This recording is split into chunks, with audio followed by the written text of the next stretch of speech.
Jadi syukur itu tidak sekedar ucapan terima kasih. Cangkeme ucapan terima kasih, alhamdulillah syukur. Tapi hatinya merasa bahwa nikmat itu yang memberi adalah Allah. Kalau tidak seperti itu, contohnya Korun. Korun itu orang yang diberi kekayaan oleh Allah luar biasa, tapi dia merasa bahwa kekayaan itu hasil kepintarannya, hasil jeripayanya. Akhirnya apa yang terjadi? Dia pamer, keliling kota, nunjukkan dengan bala tentara, bala penggawanya itu, mamerno kesugihan. Setelah itu apa yang terjadi? Ditenggelamkan oleh Allah dirinya dan hartanya semua ke dalam tanah. Makanya nek mau menemu barang nyuruh lemah, itu darani korun, harta karun. Oh iya dia harta karun. Nah itu artinya berarti syukur itu wujudnya tidak sekedar ucapan, tapi hati ini merasa bahwa itu adalah pemberian Allah. Nah ini kenapa saya sampaikan itu terkait dengan partai umat ini. Secara realnya kan usahanya mereka protes ya ke mana tuh Bawaslu atau apa itu. Tapi akhirnya memberikan pertolongan ke Allah. Nah ini jangan dilupakan. Nah bentuk syukur itu adalah mentaati Allah Rasulnya. Nah saya memandang mutunya di partai umat itu kan menolak kedoliman, tegakkan keadilan. Itu adalah amar ma'ruf nahi munkar. Maksud saya hayati itu laksanakan. Orang kalau melaksanakan amar ma'ruf nahi munkar luar biasa akan dipuji oleh Allah. Kuntum khaira ummatin ukhrijat linnas. Ta'muruna bil ma'rufi wa tanhauna 'anil munkar. Dan seterusnya. Kamu adalah sebaik-baik umat yang dilahirkan untuk manusia karena menyuruh berbuat yang ma'ruf dan mencegah kepada yang munkar. Ya. Nah itu jangan dibuat slogan toh. Orang amar ma'ruf itu dibutuhkan keberanian. Ya, jangan dikira ringan loh amar ma'ruf itu. Kadang-kadang kita tahu kemungkaran tidak berani. Nah, ketika orang berani tambah dikatakan salah. Nah, kalau wujudnya orang yang syukur itu begitu, melaksanakan pemana mutune itu mutu sesuai dengan Islam. Kalau tidak kita laksanakan berarti masih kurang. Pengertian syukur itu tadi kayak apa? Pengertian syukur itu tadi adalah dilaksanakan perintah-perintah Allah itu, termasuk cocok digandeng nombek partai umat tadi adalah amar ma'ruf nahi munkar. Nah, pentingnya amar ma'ruf nahi munkar itu misalnya kita berada di dalam sebuah kapal. Di sini orang jahat, orang yang baik, kemudian di antara penumpang itu ada yang melubangi kapal. Tidak ada orang mencegah. Apa yang terjadi? Kapal pasti tenggelam. Sing mati gak wong ngelek tok, wong apik ya melok mati. Berarti penting wong dolim. Nah, saya kaitkan kemarin. Orang-orang nggak paham. Sehingga koyok-koyok apa yang saya sampaikan terkait dengan share-shareannya Pak Fadil. Ya koyok aku orang salah. Tidak, jangan keliru. Justru saya itu menerapkan amar ma'ruf nahi munkar. Karena dulu tidak ada konfirmasi dari Bu Tati. Dulu Fadil sudah pernah melakukan itu. Waktu zamannya Pak Anies, acara Pak Anies. Ada konfirmasi dia nanti bertempat di PU. Yo kabeh protes. Bu Tati barang enggak setuju kan. Tapi wingi ku Bu Tati malah idene Bu Tati tapi Bu Tati gak ngomong, gak ero aku. Nah, itu sama. Artinya sama. Lah keberanian yang seperti itu jarang kita jumpai. Sehingga wong sing meneng dikatakan sabar. Sabar itu keliru, bukan seperti itu. Sabar itu misalnya bukan orang diam. Sabar itu wong sing kuat, wong sing taat. Itu sabar. Makanya ada sabar ala Islam, ada sabar ala Jawa. Nah, ala Jawa ya wis mau meneng ae. Sampai misalnya ada suami istri, kemudian suami istri itu tadi digoda orang, terus suaminya meneng, sabar, salah. Itu bukan sabar namanya, tapi itu dayus. Dayus tidak dibolehkan dalam Islam. Nah, sabarnya apa? Sabar itu wong kuat, taat nanggone Allah. Contoh, mari saya sampaikan itu tentara Tolut. Tentaranya Tolut itu adalah orang yang diuji oleh Allah di saat perang untuk menyeberang sebuah sungai. Nah, sebuah sungai namanya orang perang yo ngelak itu loh. Tapi gak oleh ngombe. Berat loh ini. Oleh ngombe tapi sak cawukan toh. Lah orang yang nggak sabar ngombe, ngopelak ya. Ngombe wasret, mari ngombe kelenger. Tak kuat.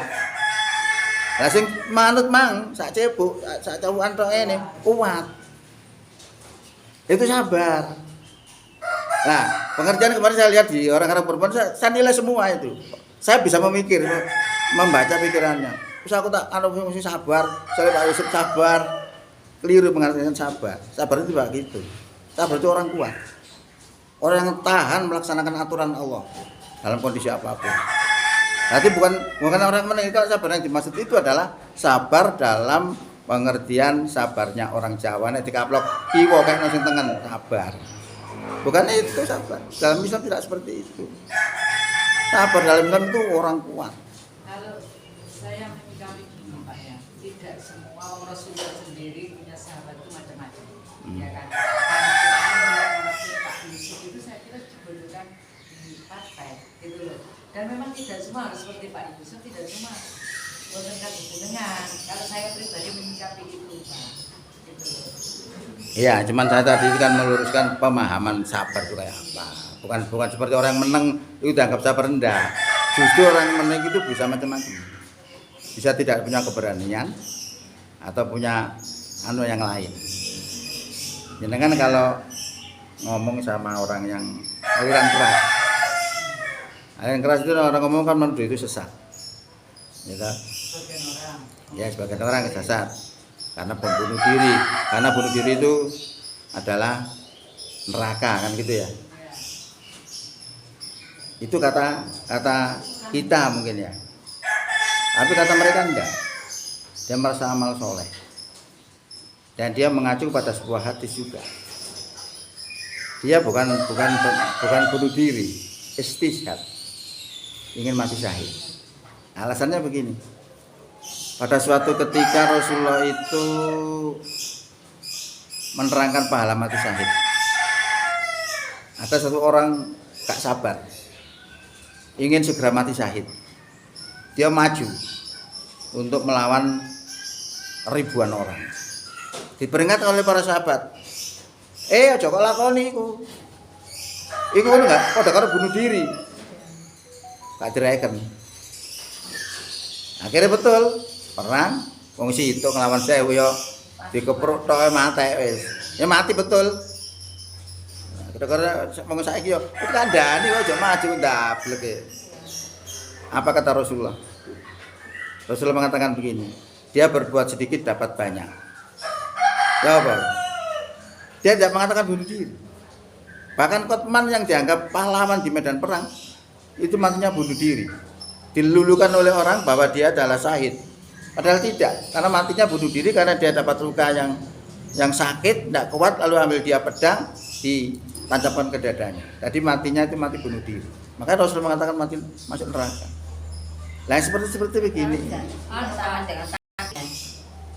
Ya enggak kuat. Sama niat beda kondisi. Kalau menurut saya.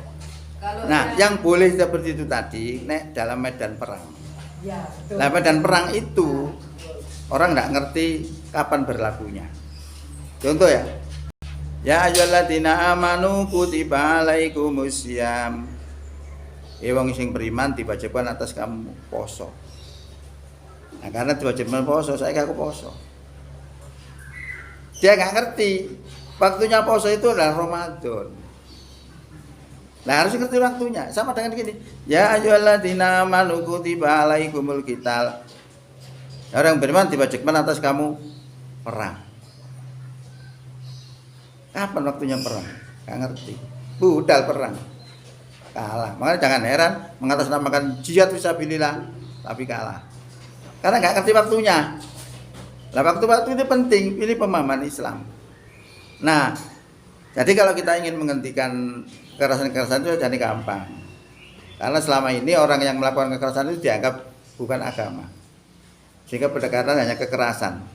Nah, itu ibarat gedang sing cukul anak gedang. Anak gedang kita anggap teroris. Kemudian kita tebas. Hilang. Beberapa hari muncul lagi. Kenapa kok muncul lagi? Akarnya masih ada. Masalahnya masih ada. Lah masalah yang oleh menangani orang-orang yang keras itu paham agamanya tidak bisa ngalahkan. Nah sekarang ini ada gerakan yang namanya moderasi agama. Orang supaya moderat. Ini juga sama. Kalau itu kita terapkan berarti kita menyembunyikan sebagian isi kitab dan kafir kepada sebagian lainnya. Kan angel.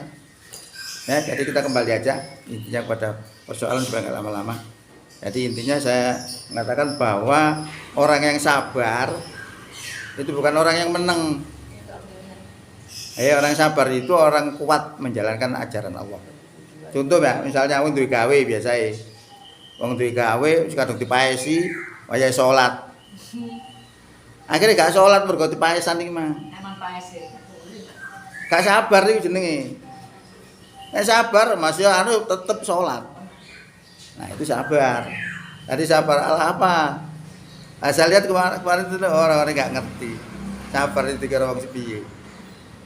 Orang kalau tidak berani menekan amar ma'ruf nahi munkar nggak akan bisa berubah. Panjenengan tahu contoh di PDM sekarang.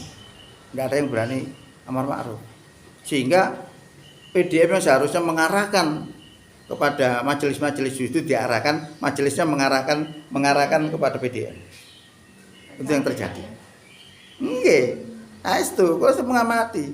Tadi kesalahan-kesalahan sebenarnya tidak berani amar ma'ruf, tidak berani menegur. Memang resikonya dibenci, benci diludak amar ma'ruf akibatnya bagus. Kalau dia